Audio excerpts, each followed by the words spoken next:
Pronto, gente, estamos começando mais um programa Verdade Absoluta. Estamos iniciando com um assunto hoje muito importante que diz respeito a ninguém ficará no céu. Até porque nós aprendemos, não é? Na velha cultura evangélica que todos os remidos, todos os crentes ou todos os evangélicos, ou de uma forma, todo aquele que se converte e que confessa a Cristo Jesus como seu Salvador, irá morar no céu. Então, o assunto de hoje, nós vamos focalizar em que diz respeito a ninguém, na verdade, ficará no céu. Os pregadores do Evangelho de Jesus, faz tempo, muito tempo, ensinam e pregam que os que invocaram o nome do Salvador irão morar no céu. Do grego, oikomene naos, ou seja, habitar um lugar santo. E aí nós queremos mostrar que na realidade essa cultura que se desenvolveu ao longo dos anos, vinda dos americanos, dos pioneiros, daqueles que trouxeram o Evangelho da América do Norte para o Brasil, e também se espalhou essa cultura por alguns países da Europa e da América Central e América Latina, em que se ensinou aos evangélicos, aos remidos, aos crentes, que todos eles morariam no céu, que a nossa habitação seria celestial. E, na realidade, a palavra de Deus vai nos mostrar que isso não é verdade, que não procede. Esse aspecto da cultura evangélica, todavia, não encontra suporte em parte alguma do Novo Testamento. Do grego seria autarkeia gnosis, situação de viver de uma frustração, de uma mataiotete, ou seja, de sabedoria, achando que sabe quando na realidade não sabe. Não foi dito em texto algum que alguém iria morar no céu desde que tivesse Jesus como seu Salvador pessoal. Tal promessa jamais fez parte da pregação do Evangelho segundo nos mostra a palavra, segundo os ditames da graça, ou do genuíno Evangelho da graça. Em lugar algum, a palavra de Deus, a Bíblia Sagrada, nos garante ou nos dá respaldo, sustentação, garantindo que iremos morar no céu, ou ficaremos no céu, ou a nossa morada celestial será no céu. O que, na verdade, deve ter levado os inventores deste ensino a concebê-lo foi a afirmação de Jesus registrada por João 14:2, e gostaria da participação de Patrícia, que tem nos ajudado com as leituras para que nós não percamos tempo. Então, nós vamos mostrar aqui o que disse Jesus em João 14:2. Na casa de meu pai há muitas moradas. Se não fosse assim, eu vou-lo teria dito. Vou preparar-vos lugar. Ora, como Jesus faria isso? Construir uma morada? Se ele mesmo afirmou que na casa do pai havia moradas, ou muitas moradas. O que concebeu aos pregadores do Evangelho da graça equivocadamente afirmarem e pregarem nos púlpitos das igrejas para as suas ovelhas, para os remidos, é que nesse texto que acabamos de ler, eles se equivocaram e não compreenderam o que na realidade o Senhor Jesus está afirmando. Ora, a palavra diz, segundo o que acabamos de ler em João, o Evangelho de João 14:2, que na casa do meu pai há muitas moradas. Se não fosse assim, eu estaria dizendo a vocês, eu vou preparar-vos lugar. Mas ele já afirmou que na casa do pai já havia, isto é, já existiam as moradas. Se não fosse assim, Se não existisse, ele iria preparar lugar para nós, para os remidos. Mas não quer dizer que esta morada seria no céu. Ele disse, Jesus afirmou que na casa do pai dele já existia essas moradas, estavam prontas para serem habitadas no momento certo, no momento exato, quando a igreja fosse arrebatada e que houvesse o casamento do noivo com a noiva, de Jesus com a igreja, ou as bodas do Cordeiro se daria, e nós conheceríamos esta morada que seria na terra e não no céu. Então, olha, Jesus foi preparar um lugar para nós. Quantos louvores você já ouviu afirmando que Jesus foi para o céu preparar lugar? Ele não foi. As moradas, segundo o texto, já pré-existiam. E se não existisse, disse Jesus, eu iria preparar. Para quando tivesse pronta, eu levaria vocês para que onde eu estivesse, vocês estivessem comigo. Mas alguém pode dizer, sim, mas Jesus disse que quando tivesse pronta, ou se já estava pronta, ele levaria para a gente morar com ele. Não, não é isso. Ele disse, onde eu estiver, porque o governo messiânico, o governo do Cristo, de Deus, o governo de Jesus, será terreno com a igreja. Nesta visão, teve Jacó, quando fugindo do seu irmão para a casa do seu sogro, onde ele se casou com aquela jovem, ele teve uma visão que ligava uma escada do céu à terra, e os anjos subiam e desciam por ela. E quando ele acordou daquela visão que ele teve, ele disse, realmente Deus habita esse lugar. E chamou aquele lugar de Betel, ou seja, lugar de luz. Aquela visão escatológica mostrou a Jacó que no futuro, Deus teria um intercâmbio, um relacionamento com os seus filhos, com os seus servos, com a sua igreja e com Israel. Até porque este relacionamento já acontecia no Éden. Antes do pecado de Adão, Deus tinha esse interlóquio, este convênio, essa situação se desenrolava entre os dois, entre Adão e Deus, porque o texto diz que na viração do dia, Deus vinha conversar com Adão, todo o pôr do sol, Deus vinha ter esta conversa, esse diálogo, esta comunhão. E esta comunhão Jacó teve na visão de Betel, que uma escada ligava os céus à terra, mas que o governo de Jesus, segundo o texto, será com a sua igreja. Não no céu, e sim na terra. Mas o que seria a casa do Pai? Na casa do meu Pai há muitas moradas, se não fosse assim eu vos teria dito. Se não existissem essas casas, essas moradas, eu estava dizendo a você, vou preparar lugar. Mas o que seria a casa do Pai? Ou até onde iria a casa do Pai? Sendo que foi Deus quem criou todo o universo. Então todo o universo é a casa do Pai. Sendo Ele onipresente, preenche Ele todo o universo, donde se infere, não tenha Ele lugar ou espaço geográfico, não tenha Ele algum lugar específico como casa, ainda que esteja assentado no trono. Salmos, peço a Patrícia, Salmos 139, os versos 7 a 24. Para onde me irei do teu espírito, ou para onde fugirei da tua face?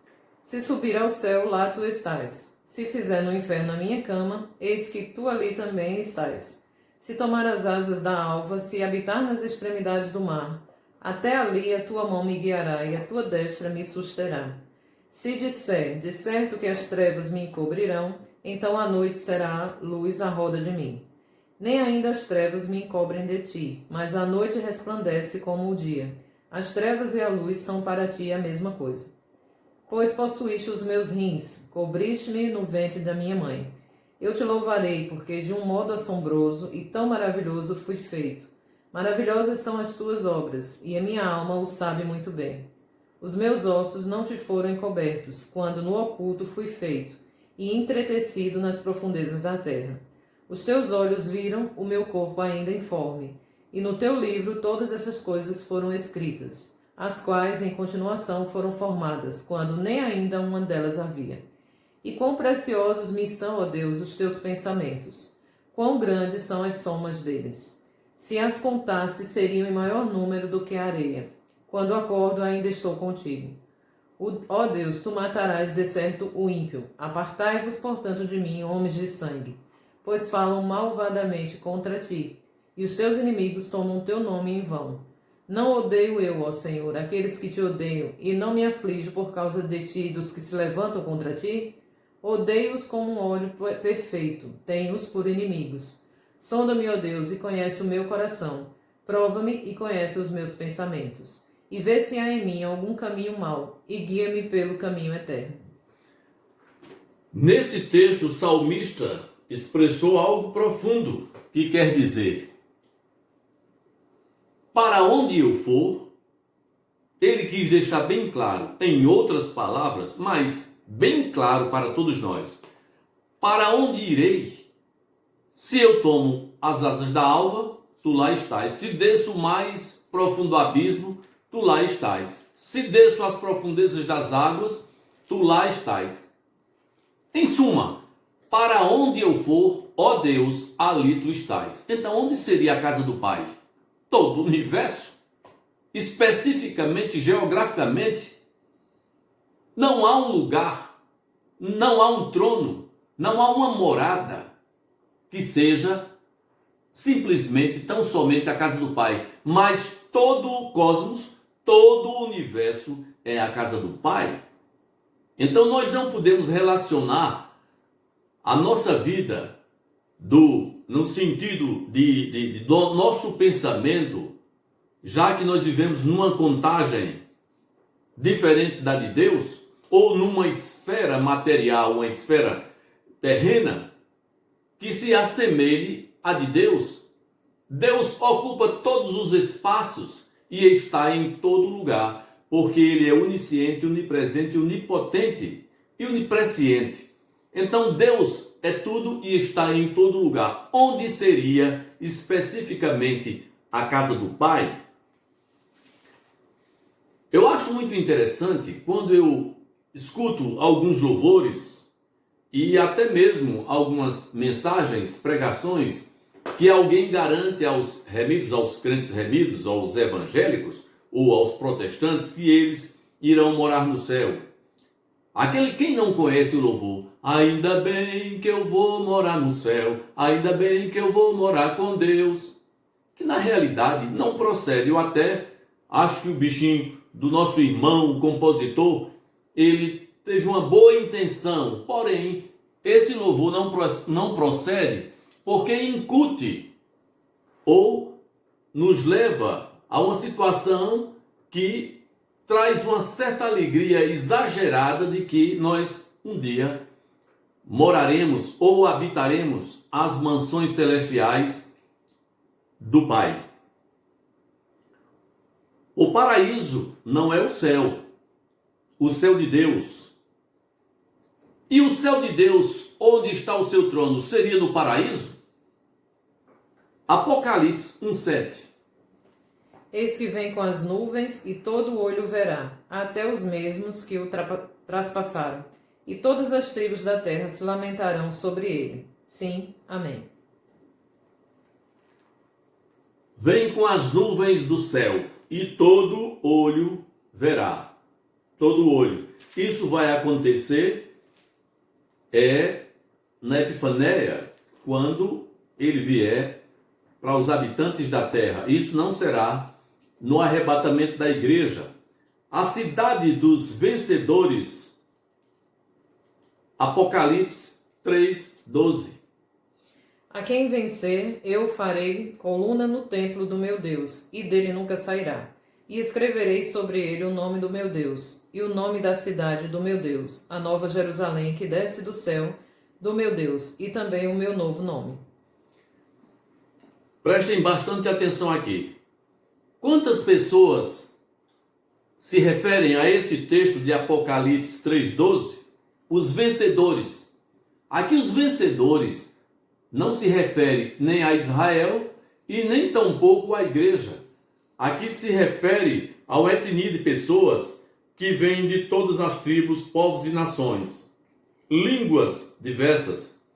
Estes vencedores, que serão colunas da casa do meu Deus, segundo o próprio Jesus diz, não é a igreja, não é os remidos, não é os que invocaram o nome do Senhor, mas são os vencedores da besta, esses que não foram arrebatados, porque não confessaram a Jesus como seu único, suficiente Salvador. Esses passarão pelos horrores da grande tribulação, segundo o texto que nós vamos ler, lavaram as suas vestiduras e alvejaram no sangue do Cordeiro. Esses, para ser salvos, eles tiveram que dar sua própria vida.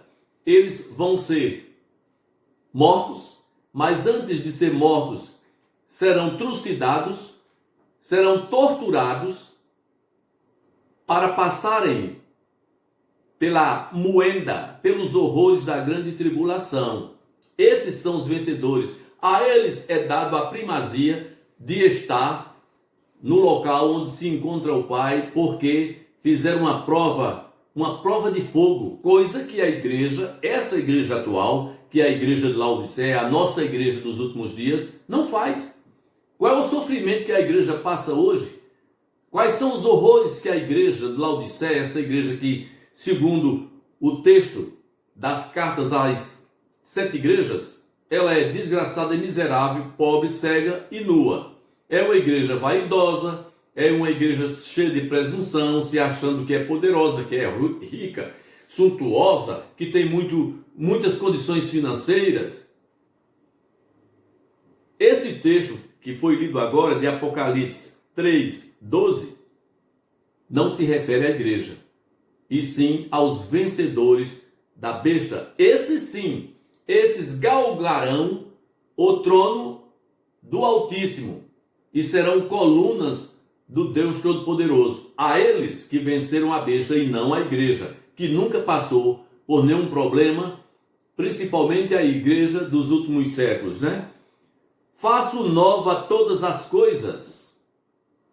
Se nós vamos morar no céu, por que Deus fará nova todas as coisas? Para que fazer nova todas as coisas se a nossa habitação é celeste? Então por que não deixar as coisas como estão? Ou para que fazer nova todas as coisas e a terra e tudo, se ela vai ficar desabitada? Para que renovar a terra e fazer um novo céu e uma nova terra, se nós não seremos mais habitantes da terra? Moraremos no céu? Então para quê? Para a terra ficar vazia? Não é a maneira da administração de Deus. Faço nova todas as coisas. Apocalipse 21, de 5-7. E o que estava sentado sobre o trono disse: Eis que faço novas todas as coisas. E disse-me: Escreve, porque estas palavras são verdadeiras e fiéis. E disse-me mais: Está cumprido, eu sou o Alfa e o Ômega, o princípio e o fim. A quem quer que tiver sede, de graça lhe darei da fonte da água da vida. Quem vencer, herdará todas as coisas, e eu serei seu Deus, e ele será meu filho. Da água da vida. Eu gostaria que, por gentileza, Patrícia, repita de novo, porque é muito importante. Eu quero pedir a vocês que prestem bastante atenção nesse texto de Apocalipse 21, de 5-7. Observem bem, abram os seus ouvidos. E o que estava assentado sobre o trono diz: Eis que faço novas todas as coisas. E disse-me: Escreve, porque estas palavras são verdadeiras e fiéis. E disse-me mais: Está cumprido, eu sou o Alfa e o Ômega, o princípio e o fim. A quem quer que tiver sede, de graça lhe darei da fonte da água da vida. Quem vencer, herdará todas as coisas, e eu serei seu Deus, e ele será meu filho. Bom, esse texto deixou bem claro. Primeiro, a quem vencer. Vencer o quê? A quem vencer? Aqui não, o texto não se refere à questão da morada especificamente no céu, mas de beber da água da vida. Aquela água que saía do Éden, daquela água pura do rio da vida que Deus ocultou depois do pecado de Adão e a transportou juntamente com o Éden. Não era no trono de Deus. E aos vencedores, quantas pessoas levam esse texto de uma forma errada e desvirtuam o texto achando aos vencedores, se não vencer, os vencedores aqui mostra um sentido de que alguém teve que vencer alguma coisa. A igreja não tem vencido coisa alguma. A igreja não tem lutado, nem batalhado, nem derramado sangue, nem o sangue deu na canela e não chegaram até ao regime de sofrer ao ponto de ser trucidados por ninguém. A igreja é uma igreja de mordomia. Nós vivemos um evangelho de mordomia, de dinheiro, de muita presunção, de muita vaidade. Não é verdade? A igreja nossa, a nossa igreja de Laodiceia, unificada mundialmente, é a igreja de Laodiceia. Aí o sentido leva para alguém ou pessoas que passaram por tribulações, que passaram por dificuldade. Venceram. Só vence quem luta. Paulo certa vez disse, o atleta não é coroado se primeiro ele não militar. Isso é, ele não correr, ele não vencer para subir ao pódio, para tirar em primeiro lugar ou em segundo lugar, não interessa, o importante é aqui, o sentido é vencer, alguém venceu. Aos vencedores, a gente vai ver lá em Apocalipse, aos vencedores da besta, aqueles que não receberam nas suas mãos nem na sua fronte o número da besta, aqueles que foram mortos.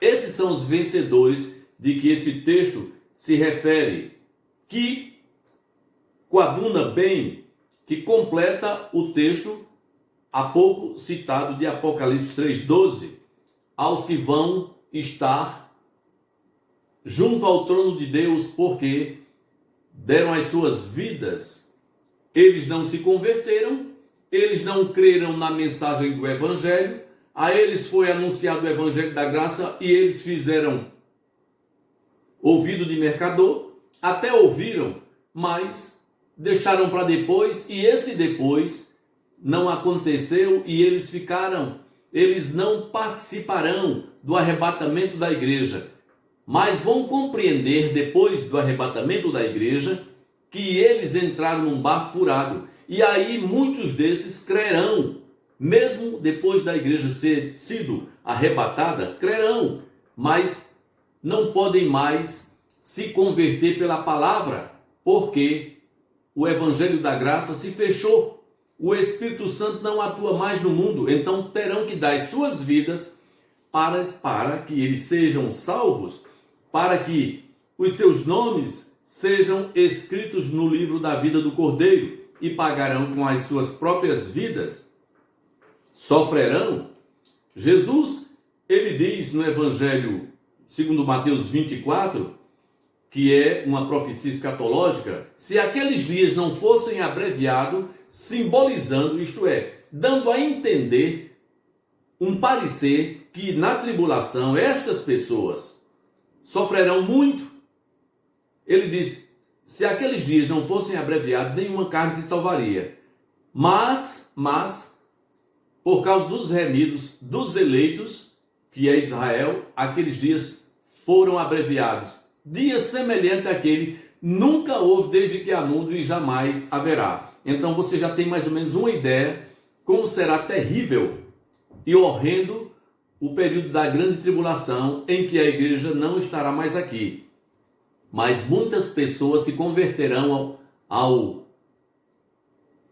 Filho do Altíssimo, dando as suas próprias vidas e confessando como Salvador pessoal. E quando essa morada foi preparada? Jesus foi preparar um lugar. Ainda bem que eu vou morar no céu. Vai não vai morar no céu. Até porque você vai passar um período aproximadamente de 7 anos, que é o período que se dará a grande tribulação.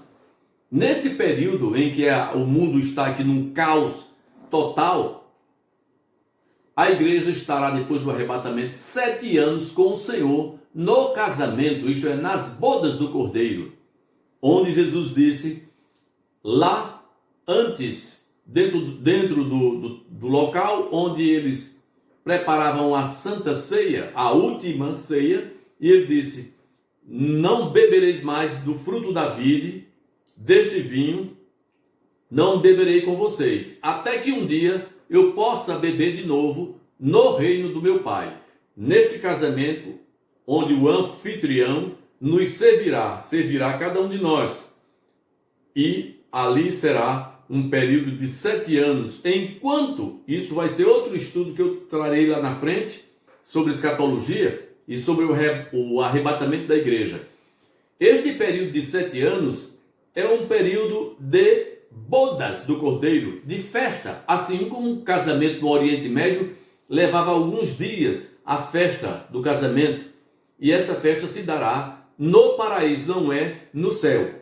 E tampouco nós ficaremos depois do casamento da igreja com o Cordeiro no céu. Estaremos sim, por um período muito curto de 7 anos, onde depois voltaremos para habitar com Cristo no período do milênio de 1000 anos, literalmente 1000 anos, aqui na terra, e aí a gente vai conhecer a nossa morada verdadeira e fixa, que não será no céu e sim na terra. Efésios 1:4. E quando essa morada foi preparada, Jesus foi preparar? Será porque está demorando tanto, porque ele ainda está cavando os alicerces, levantando as paredes da nossa morada? Não, a nossa morada pré-existe há muitos e muitos e muitos séculos atrás. Efésios 1:4. Como também nos elegeu nele antes da fundação do mundo, para que fôssemos santos e irrepreensíveis diante dele em amor. Ora, o texto de Paulo aqui aos Efésios 1:4 já deixou bem claro.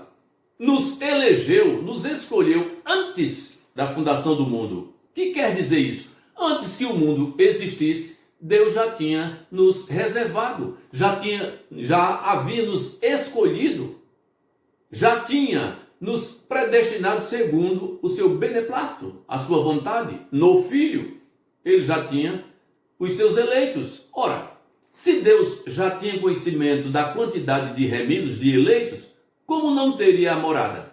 Ou, por acaso, Deus faria essa coisa desmantelada, já que tudo que ele faz é perfeito, e já conhecia antecipadamente a quantidade de remidos, e não tinha a morada já de cada um? É lógico que sim. Não precisa ser um expert para entender que a quantidade de moradas já pré-existe antes da fundação do mundo, e a quantidade de remidos também. Não é mais, não é menos, é a totalidade. Telos, do grego, é aquele total. Deus já conhece a quantidade e também já tinha a quantidade de moradas fixa para os remidos. Antes da fundação do mundo, a nossa morada já pré-existe. 1 Pedro 1:20. A gente vai entender bem essa morada, quando foi feita e o que nos aguarda. Alguém já mora nesta morada? Já está? Alguém já colocou os pés nessa morada? Alguém já abriu a porta? Não. Essa morada está intacta. Intacta, ninguém colocou os seus pés neste lugar. Ela será inaugurada aqui na terra. 1 Pedro 1:20. O qual, na verdade, em outro tempo foi conhecido, ainda antes da fundação do mundo, mas manifestado nesses últimos tempos por amor de vós. Antes da fundação do mundo. Antes da fundação do mundo. Já pré-existe. Não só a quantidade de remidos. A qualquer momento,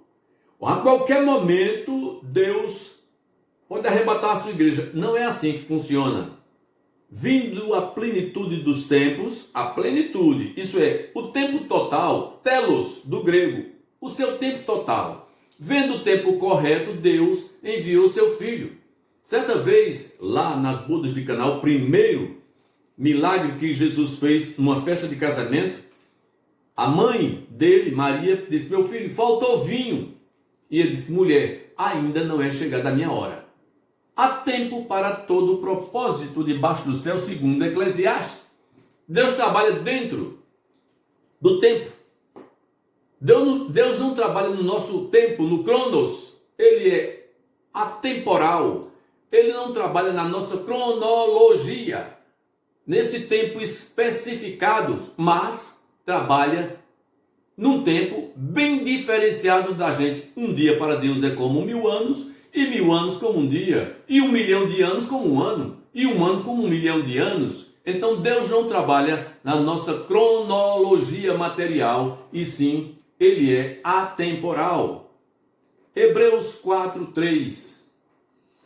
Porque nós, os que temos crido, entramos no repouso, tal como diz: assim jurei na minha ira, que não entrarão no meu repouso, embora suas obras estivessem acabadas desde a fundação do mundo. As suas obras estivessem acabadas.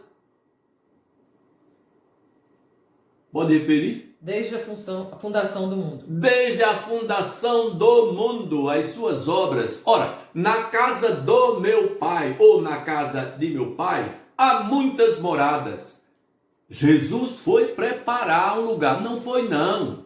Não é isso que o texto deixa claro para a gente. O que deixa claro para a gente não nos deixa confuso, até porque a palavra de Deus não traz confusão a ninguém. Ela é explícita, ela é clara, ela é límpida e perfeita. A nossa morada, segundo o texto que acabamos de ler aí, Hebreus 4:3, pré-existe. Desde a época da criação de todas as coisas do cosmos, do universo, está pronta. Será que Deus salina? Será que Deus traça? Será que por acaso que deu na madeira o cupim? Não. Porque é uma morada feita pelo Todo-Poderoso que não tem fim. Lembram-se de que o povo de Israel saiu do Egito pelas mãos de Moisés, passaram 40 anos no deserto andando, e o texto bíblico diz que as suas sandálias durante 40 anos não se desgastou. Não acabou o couro das suas alpargatas, das suas sandálias, não tiveram fim. Mas como é que pode? Como é que se explica? Você já teve um calçado usando ele 40 anos que ele continuasse perfeito? Mas o texto diz que o calçado, ou os calçados dos filhos de Israel durante 40 anos não se desgastou. Permaneceu do jeito que eles saíram do Egito, 40 anos. Imagine a morada feita, e é que o calçado feito, ou os calçados feitos do povo de Israel, foram feitos por alguém que trabalhava com couro, alguém que trabalha na arte de fazer calçado. Não era espiritual, não tinha a mão do Todo-Poderoso. Imagine aquilo que é feito pela mão do Todo-Poderoso. Será que essa morada está precisando ser pintada, ajeitada? Esses milhares e milhares e milhares de séculos, de anos, a fios, será que está gasta? Não, permanece novinha, em folha, do jeito que foi feito do princípio até agora. Mas não iremos morar no céu. Então, eu até sinto muito por vocês que achavam que iriam morar no céu, que galgariam os céus de Deus, que são impenetráveis, inacessíveis, e que não serão morada de nenhum humano, mas são expugnáveis, impenetráveis, inacessíveis. Lamento dizer a você, meu irmãozinho, minha irmãzinha, meu amigo, você não vai morar no céu. Você vai morar na terra. Porque a terra foi feita para mim e para você. Essa é a nossa morada. Efésios. Lemos 1:4. Então, A nossa morada, segundo o grego, quer dizer palignésia, regeneração. Mas a gente vai morar neste mundo horrendo, terrível, que já foi derramado tanto sangue de pessoas sobre ele. Regeneração. No texto que lemos agora há pouco, Patrícia leu, está escrito: eis que faço nova todas as coisas. O mundo está contaminado, segundo o que está escrito no texto, se não me falha a memória de Isaías, ou é de Jeremias, mas se eu não me engano é Isaías. Haverá tempos em que a terra não será um bom lugar para se viver, para habitar. Por quê? Por causa do pecado. Por causa do pecado, a terra está contaminada, maldita, onde se derrama sangue humano sobre ela, onde toda espécie de iniquidade acontece, mas ela será restaurada para que todos os remidos em Cristo Jesus, não é habitação de evangélico, não é habitação de protestante, não é habitação de católico romano, é habitação de remido, não interessa de onde ele vem.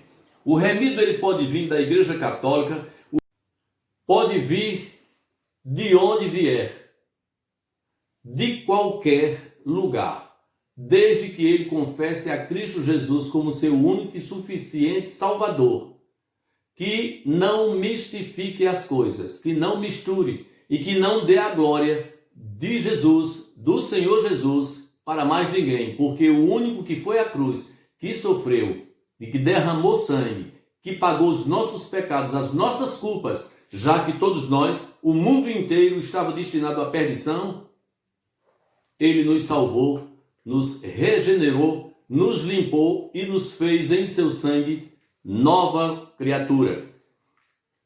Gostaria que Patrícia lesse aí Jó 4, 18 e 19. Eis que ele não confia nos seus servos e aos seus anjos atribui loucura, quanto menos àqueles que habitam em casas de lodo, cujo fundamento está no pó, e são esmagados como a traça. Eis que Deus não confia nos seus santos, nos seus servos, e até atribui aos anjos uma certa dose de loucura. Os anjos, eles mesmos. Olha aí o caso que acabamos de dizer, a prova cabal do fato em que o inimigo se rebelou, sendo ele um anjo, um arcanjo, um querubim, e o fim dele, você já sabe qual é. Transformou-se, tornou-se em Satanás, em diabo. Deus não confia nos seus santos e muito mais nos seus servos, que somos nós, que somos mais imperfeitos, porque os anjos são muito mais perfeitos que nós. E nós estamos abaixo dos anjos, mas ele não confia porque nós temos uma cabeça pensante. Podemos fazer o bem ou podemos fazer o mal, está em nosso querer. Hebreus 4 e 13. Então, se você, enquanto Patrícia procura aí, Hebreus 4, 3, você imagine só, se o Todo-Poderoso, na sua santidade, não nos acha puros, não acha o céu puro, não o céu dele, mas as regiões celestiais, os seus servos, que somos nós, os seus santos anjos, e ainda tem gente que quer habitar o céu de Deus, sabendo que nada disso são puros aos olhos do Todo-Poderoso. Ainda tem pessoas que acham que podem, que devem ou que merecem morar nos céus de Deus, na habitação de Deus, quem sabe até juntinho do trono. Hebreus 4, 3. Já leu? Então vamos aqui. Jó 4, 18, 19, Patrícia leu. Agora vamos para 2 Coríntios 12, de 1 a 4. Em verdade que não convém gloriar-me, mas passarei as visões e as revelações do Senhor. Conheço um homem em Cristo que há 14 anos, se no corpo não sei, se fora do corpo não sei, Deus o sabe, foi arrebatado ao terceiro céu. E sei que o tal homem, se no corpo, se fora do corpo, não sei, Deus o sabe, esse homem foi arrebatado ao paraíso e ouviu palavras inefáveis que ao homem não é lícito falar. Você observou que Paulo teve uma visão. Ele não quis dizer eu sou o homem que fui ao terceiro céu, ao paraíso de Deus. Não. Ele disse, eu conheço um homem, simplificando, para não dizer que era ele. Mas muito lá na frente ele revela que foi dado essa visão a ele. Ele não sabe dizer se foi em corpo ou se foi em espírito. Foi arrebatado, elevado, ascendido até o terceiro céu. Veja que ele não disse que tinha ido no segundo nem no primeiro. Mas ele disse que foi até o terceiro céu, o mais baixo dos céus, no paraíso, e viu coisas que não é lícito o homem saber, não pode descer para o coração do homem, o que Deus tem preparado para nós, para os seus santos remidos. Paulo, tão somente, ele viu a visão do lugar que seria a nossa habitação. Ele conheceu antecipadamente, nessa visão que o próprio Jesus deu a ele, a visão do lugar da habitação do paraíso, onde se encontra esta cidade magnífica, esplendorosa, maravilhosa, cheio de fulgor, de brilho, de luz, onde será a nossa morada. Esta morada que já pré-existe desde a fundação do mundo, que foi antecipadamente preparada para cada remido. Nem mais, nem menos, não vai faltar 5 ou 10 ou 15 ou 30 ou 1 milhão de casas. Nem vai passar, nem vai sobrar. Deus colocou todas elas na sua contagem para cada um dos remidos, porque Ele sabe quantos remidos serão, e cada um terá a sua casa, não sobrará nem passará. A quantidade é exata, porque Deus faz todas as coisas. E Paulo teve a visão deste lugar. Paulo não teve a visão do trono de Deus. Paulo não disse que a gente ia morar no céu de Deus, mas ele teve a visão no terceiro céu do paraíso, que seria ou será a nossa habitação futura. E segundo a Pedro 3, 10 a 12, eu gostaria que Patrícia lesse aí. Mas o dia do Senhor virá como um ladrão de noite, no qual os céus passarão com grande estrondo, e os elementos ardendo se desfarão, e a terra e as obras que nela há se queimarão. Havendo, pois, de perecer todas essas coisas, que pessoas vos convém serem santo trato e piedade, aguardando e apressando-vos para a vinda do dia de Deus, em que os céus em fogo se desfarão e os elementos ardendo se fundirão?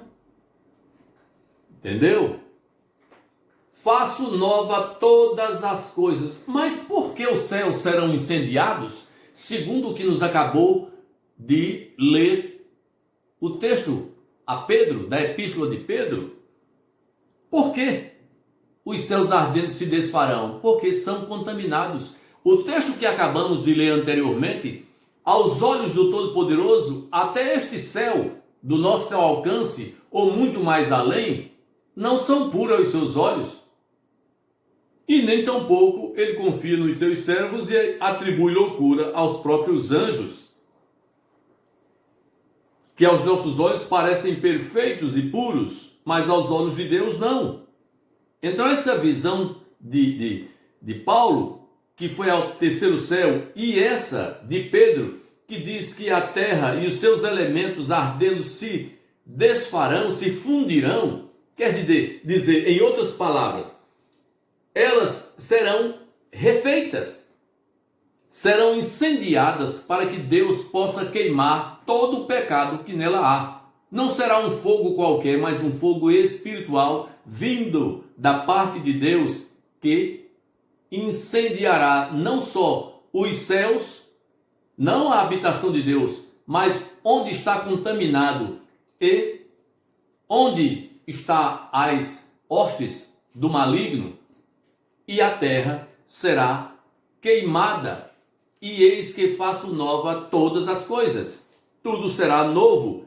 para que esta cidade, que será a nossa habitação, a Nova Jerusalém, que vai descer dos céus, será a nossa habitação. Mas para que ela desça, a terra será refeita. E tudo que é de ruim nela tem que ser queimado. Está correto pensar que a nossa morada permanente será no céu?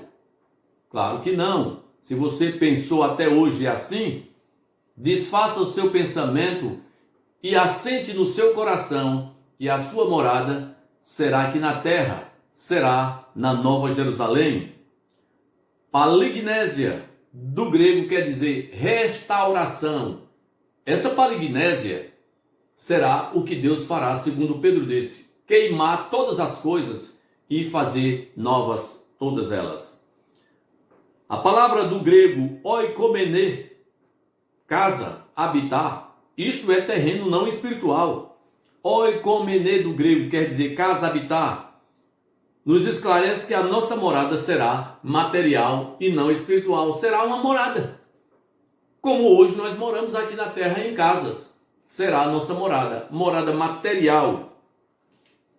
A terra será a nossa habitação. A palavra cosmos, no grego, quer dizer mundo físico, que será a nossa habitação futura, onde já desde já estamos no mundo físico, estamos habitando essa terra no momento e reabitaremos ela outra vez com ela purificada. Depois da palignésia, que no grego quer dizer regeneração, habitaremos na pleroma, na plenitude. No pneuma, a plenitude restaurada do pneuma, do espírito, uma restauração espiritual, que no grego quer dizer plenitude do espírito, sem mais nenhuma interferência da carne, isto é, do pecado, até porque o diabo não vai mais tentar ninguém, porque ele será preso, acorrentado e lançado no lago de fogo para todo sempre, onde nunca mais há de nos atingir com as suas perseguições investidas e setas malignas. Nesta visão gloriosa, o apóstolo Paulo esteve neste lugar onde ele encontra a nossa morada e ficou estupefato com a beleza e esplendor da nossa morada, a Nova Jerusalém que desce dos céus. Se desce, vem para baixo e não para cima. Mateus 26, 29 traz o seguinte: E digo-vos que, desde agora, não beberei deste fruto da vide, até aquele dia em que o beba novo convosco no reino do meu Pai. No reino do Pai, no paraíso, não é no trono de Deus, não é no lugar onde se encontra Deus. E onde seria o reino do Pai? Ora, acabei de dizer agora, o reino do Pai não é geograficamente, especificamente um lugar, mas todo o universo é o reino do Pai. Todo o universo é a casa do Pai. Então, onde Jesus fizer as bodas do Cordeiro, é a casa do Pai, porque o Pai está em todos os lugares. Especificamente, não há um lugar para ele geograficamente, porque o seu poder, sendo ele 3 vezes santo, santo, santo, santo, segundo diz Apocalipse, ele habita, ele preenche todos os espaços do cosmos. Mas onde seria o reino do Pai, visto que todo o cosmos é a sua morada?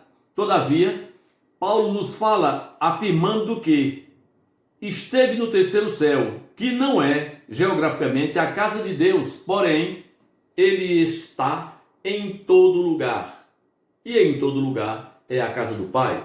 Agora vejamos quem é o cidadão dos céus e que sua habitação é dos céus. Ora, se você que é crente, se você que é evangélico, que você que é católico, que é remido, acha que vai morar no céu, você se equivocou ou lhe ensinaram errado, ou passaram alguma informação para você equivocada, por não conhecer hermenêutica. Ensinaram errado. O correto seria ensinar, dizer, nós teremos as bodas do Cordeiro no céu, no paraíso. E depois das bodas, 7 anos após esse acontecimento, desceremos para habitar a terra. É o correto. Salmos 15, 1 e 5. Tem uma pessoa que eu quero deixar bem claro. Esse habita o verdadeiro céu, o primeiro dos céus, a habitação de Deus, onde está toda a glória. Não é simplesmente um lugar geográfico, mas a glória do Todo-Poderoso está em determinado lugar. Primeiros céus. Só uma pessoa pode habitar este lugar. Lê aí, Salmos 15, de 1 a 5. Senhor, quem habitará no teu tabernáculo?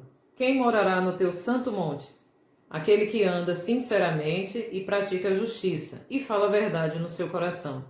Aquele que não difama com a sua língua, nem faz mal ao seu próximo, nem aceita nenhum opróbrio contra o seu próximo. A cujos olhos o réprobo é desprezado, mas honra os que temem ao Senhor. Aquele que jura com dano seu e contudo não muda. Aquele que não dá o seu dinheiro com usura, nem recebe peitas contra o inocente. Quem faz isto nunca será abalado. Agora imagine só. Oi, irmãozinho. Oi, irmãzinha. Vem cá, vem cá. Mais perto, mais perto. Você acha que se refere a você, a mim, a nós? Aquele que é puro, você é puro, eu sou, nós somos. Aquele que é justo. Aqui o texto diz que essa pessoa é uma pessoa totalmente pura. É você? Sou eu? Somos nós? Não. Porque o texto que acabamos de ler agora, de Jó, Deus não confia nos seus servos, nem vê os céus puros, e até os seus santos, anjos, atribui loucura. Você acha que esse texto que acabamos de ler de Salmo 15, de 1 a 5, é você? É eu? Somos nós? Não é não. Está se referindo a uma pessoa, a Cristo Jesus. É o único cidadão dos céus. Este tem acesso à presença do Todo-Poderoso e é o cidadão do céu. Ninguém subiu ao céu, é o texto que afirma, ninguém subiu ao céu e quem disse foi o Filho do Altíssimo, Cristo Jesus. Ninguém subiu ao céu, senão aquele que do céu descer, a saber, o Filho do Homem que está no céu, Jesus. Então, este é o cidadão do céu. Não sou eu, não é você, não é ninguém que habitará este lugar, mas o cidadão dos céus, o Filho do Altíssimo. E o Evangelho de João 3,13 diz o seguinte: Ora, ninguém subiu ao céu, senão o que desceu do céu, o Filho do Homem, que está no céu.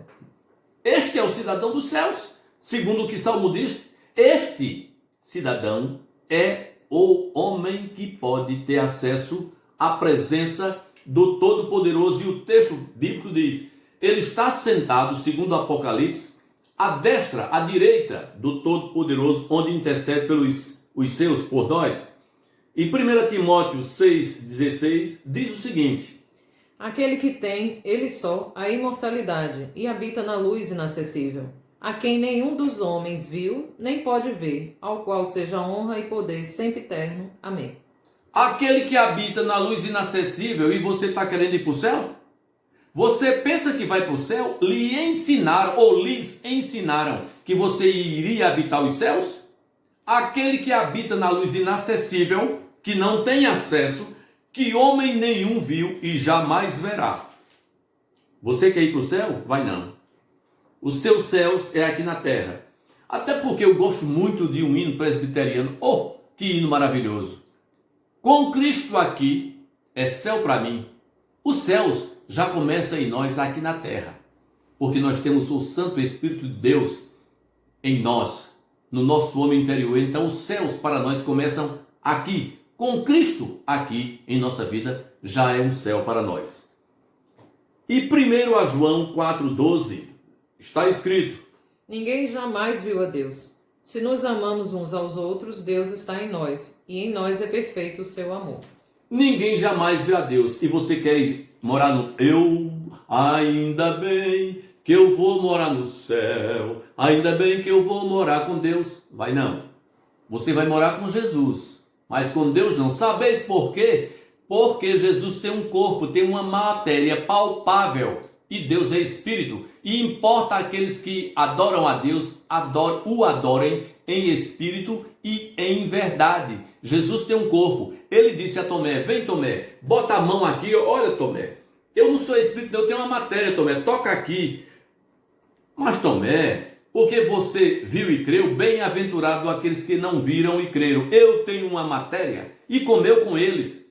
Deus não come, Deus é espírito. Jesus tem um corpo. Jesus tem um corpo. Nós teremos corpos glorificados semelhante ao de Jesus, mas teremos corpos e Deus é espírito. Êxodo 3:4. Vamos ver o que diz esse texto. E vendo o Senhor que se virava para ver, bradou Deus a ele no meio da sarça e disse: Moisés, Moisés. Respondeu ele: Eis-me aqui. Eis-me aqui. Ora, Moisés teve aquela visão panorâmica da glória. Aquele resplendor magnífico. E ele ficou maravilhado, empolgado, estarrecido, estupefato. Eu preciso ver esta figura, porque é grandiosa, maravilhosa. E só foi a claridade, o resplendor. Mas vamos ver na continuidade o que nos diz Êxodo 23, de 20 a 23. Eis que eu envio um anjo diante de ti, para que te guarde pelo caminho, e te leve ao lugar que te tenho preparado. Guarda-te diante dele, e ouve a sua voz, e não provoques a ira, porque não perdoará a vossa rebeldia, porque o meu nome está nele. Mas se diligentemente ouvires a sua voz, e fizerdes tudo o que eu disser, então serei inimigo dos teus inimigos, e adversário dos teus adversários. Porque o meu anjo irá diante de ti, e te levará aos amorreus, e aos heteus, e aos perizeus, aos cananeus, heveus e jebuseus, e eu os destruirei. Você viu aqui, o texto foi bem claro. A Moisés. E Moisés, ele disse: Senhor, mostra-me a tua glória. Mostra-me. Eu vou até mandar, eu não coloquei esse texto aqui, mas quero que Patrícia procure. Mostra-me a tua face, Senhor, disse Moisés. Vai ser interessante a gente ouvir esse texto. Senhor, mostra-me a tua face, o teu rosto. E Deus disse a ele: Moisés, homem algum pode me ver e permanecer vivo. Mas o irmão quer morar no céu? Quer morar no céu? Ninguém pode me ver e permanecer vivo. E Moisés, diante do Senhor, era um homem considerado um homem puro, santo. Ninguém, homem algum, pode me ver e permanecer vivo. Você quer morar no céu de Deus? Vai não. Eu sei que seria muito bom, maravilhoso, mas não temos condições de habitar com aquele que é 3 vezes santo. Então, a glória do Senhor preenche os nossos espaços e as nossas vidas, mas não poderemos morar nos céus de Deus, porque Deus é santo, 3 vezes santo, e nenhum homem. Por isso que o texto de João diz: aquele que habita na luz inacessível, que homem algum viu e jamais verá. Jamais. O texto aqui, se eu fosse colocar no grego, seria impossibilidade de alguém vê-lo, porque ele está numa esfera espiritual muito elevada, 3 vezes. Ele não é santo uma vez, não, é 3 vezes santo, e ninguém poderá vê-lo e permanecer vivo. Êxodo 33, 18. Então ele disse: rogo-te que me mostres a tua glória. Porém ele disse: eu farei passar toda a minha bondade por diante de ti, e proclamarei o nome do Senhor diante de ti. E terei misericórdia de quem eu tiver misericórdia, e me compadecerei de quem eu me compadecer. E disse mais: não poderás ver a minha face, porquanto homem nenhum verá a minha face e viverá. Quer morar no céu, irmãozinho? Oh, que bênção! O bichinho do irmão, da irmã, a bichinha, gostaria de morar no céu. Eu também, mas não podemos. Não, infelizmente não podemos. Mas, irmão, mas nós teremos um corpo transformado. A nossa corrupção vai acabar. Mesmo assim, você nunca foi cidadão do céu. Você veio da terra, foi feito do pó da terra e vai ficar na sua habitação. E para encerrar, eu ainda lhe digo mais. Você que achava que ia morar no céu, se eu perguntasse a você, você é santo? Bom, em Cristo eu sou. Concordo plenamente, eu também sou. Em Cristo somos santos. Mas eu gostaria de fazer, ir mais além e provocar. O céu de Deus é perfeito, não podemos habitá-lo. Mas podemos habitar no paraíso dos santos, onde estão todos os remidos, onde estão todos os remidos que partem daqui para o outro lado da eternidade. Todos os remidos estão lá. Quer morrer hoje para estar nesse local? Quer perder a vida hoje? Gostaria de morrer? Qualquer um de vocês ouvintes que me ouvem agora, querem morrer hoje, agora, para estar na habitação do paraíso com Cristo? Se não forem hipócritas, dirão, quero não. É lógico que ninguém quer morrer. Sabe por quê? Mesmo sabendo que o paraíso é um lugar de delícia e de gozo e que não se compara com a terra, porque ele está muito mais além, segundo Paulo diz que ficou maravilhado com a grandeza daquele lugar. Mas você não quer morrer, sabe por quê? Porque você foi feito da terra e tem essas matérias que estão no seu corpo, preferem ficar no lugar de habitação de onde ele veio. Você veio da terra e quer ficar na terra, porque você é terreno. Quem é do céu é celestial, está acima. Quem veio da terra é terreno. Eu, você, nós, de um modo geral, somos terrenos. Por isso que Deus, na sua sabedoria e infinita bondade e misericórdia, preparou uma cidade para ser a nossa habitação aqui na terra. Portanto, não estaremos nos céus de Deus. E a terra será a nossa habitação. Apocalipse 7, 9 e 17, encerrando com esse texto. Apocalipse 7, 9 e o verso 17. Não entendi. Apocalipse 7. 7, 9 a 17. 17. Depois dessas coisas olhei, e eis aqui uma multidão, a qual ninguém podia contar, de todas as nações e tribos, e povos e línguas que estavam diante do trono, e perante o Cordeiro, trajando vestes brancas e com as palmas nas suas mãos. E clamavam com grande voz, dizendo, salvação ao nosso Deus, que está sentado no trono, e ao Cordeiro. E todos os anjos estavam ao redor do trono, e dos anciãos e dos 4 animais, e prostraram-se diante do trono sobre seus rostos, e adoraram a Deus, dizendo, amém, louvor e glória e sabedoria, e ação de graças, e honra, e poder e força ao nosso Deus para todo sempre, amém. E um dos anciãos me falou, dizendo, eis que estes estão vestidos de vestes brancas, quem são? E de onde vieram? E eu disse-lhe, Senhor, tu sabes. E ele disse-me, estes são os que vieram da grande tribulação, e lavaram as suas vestes e as branquearam no sangue do Cordeiro. Por isso estão diante do trono de Deus, e o servem de dia e de noite no seu templo. E aquele que está sentado sobre o trono os cobrirá com a sua sombra. Nunca mais terão fome, nunca mais terão sede, nem sol nem calma alguma cairá sobre eles. Porque o Cordeiro que está no meio do trono os apacentará, e lhes servirá de guia para as fontes das águas da vida. E Deus limpará dos seus olhos toda lágrima. Aí você diz, e estas pessoas, se não são os remidos, quem são? Aquelas do início, quando eu disse, estas pessoas passarão pela grande tribulação, elas não fazem parte do contingente da igreja. Foram pessoas que não se converteram no momento da pregação, quando a igreja pregava, anunciava a Cristo.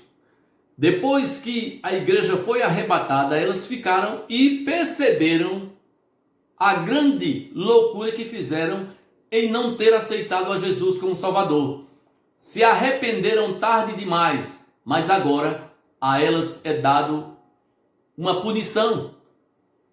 Para que sejam salvos, terão que entregar as suas vidas, porque haverá grande perseguição desenfreada aqui na terra pelo anticristo, e elas terão que confessar com a sua boca que Jesus é Senhor para poder ser salvas. e perderão as suas vidas, porque todo aquele que confessar Cristo depois, no momento da grande tribulação, depois do arrebatamento, perderão as suas vidas. Estes têm a primazia de estar ao lado do Todo-Poderoso.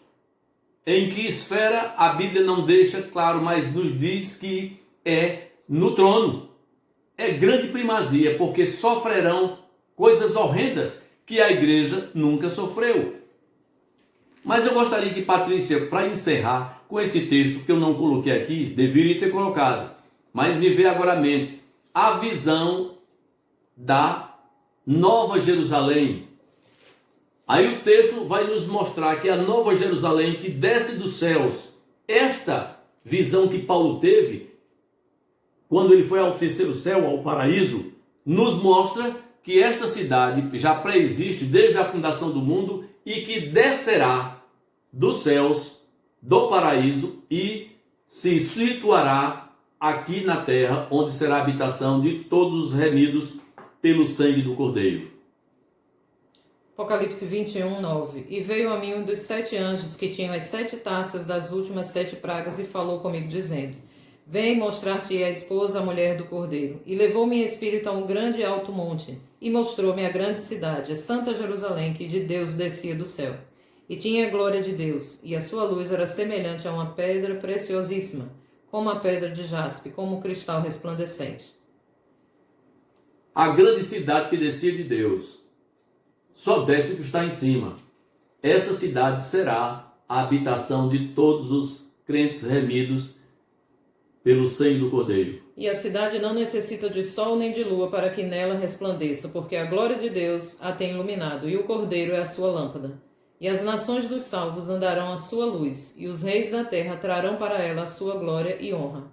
E não entrará nela coisa alguma que contamine, e cometa abominação e mentira, mas só os que estão inscritos no livro da vida do Cordeiro. Por que não pode mais entrar? Porque todas as coisas foram restauradas. Não há mais pecado, porque o pai do pecado e da mentira é o diabo, já está preso, acorrentado no lago de fogo, o falso profeta, o anticristo, e todos aqueles que seguiram ele estarão lançados, serão lançados e estarão detidos no lago de fogo por toda a eternidade, de onde nunca mais sairão. Por isso nunca mais entrará nada que contamine a cidade, porque não existe mais abominações, nem contaminações, nem pecado algum. Seremos felizes por toda a eternidade. Assim como diz, não é? Aquelas historinhas, e foram felizes para sempre. Sabeis por quê? Porque Cristo Jesus restaurou todas as coisas, e todas as coisas passaram a ser como era antes do pecado, lá no paraíso onde morava Adão. E assim que o Todo-Poderoso nos ajude, nos abençoe com as suas bênçãos espirituais em si mesmo, e nos dê condições para que no próximo sábado estejamos aqui com outro estudo. Eu quero recomendar para vocês esse livro. Muito bom, Paulo. Estamos chegando no final do nosso programa Verdade Absoluta, até sábado, se Deus permitir. E recomendamos para vocês este livro muito bom. Conheço, já li e recomendo. Paulo, o Apóstolo da Graça, Sua Vida, Cartas e Teologia. Muito bom. Se puderem adquirir este livro, será de bom proveito. Então, que Deus nos abençoe. Se inscrevam também, não se esqueçam de se inscrever no nosso canal e ativar o sininho, ok? Faz um favor, se inscreve no nosso canal e ativa o nosso sininho. E que Deus nos abençoe.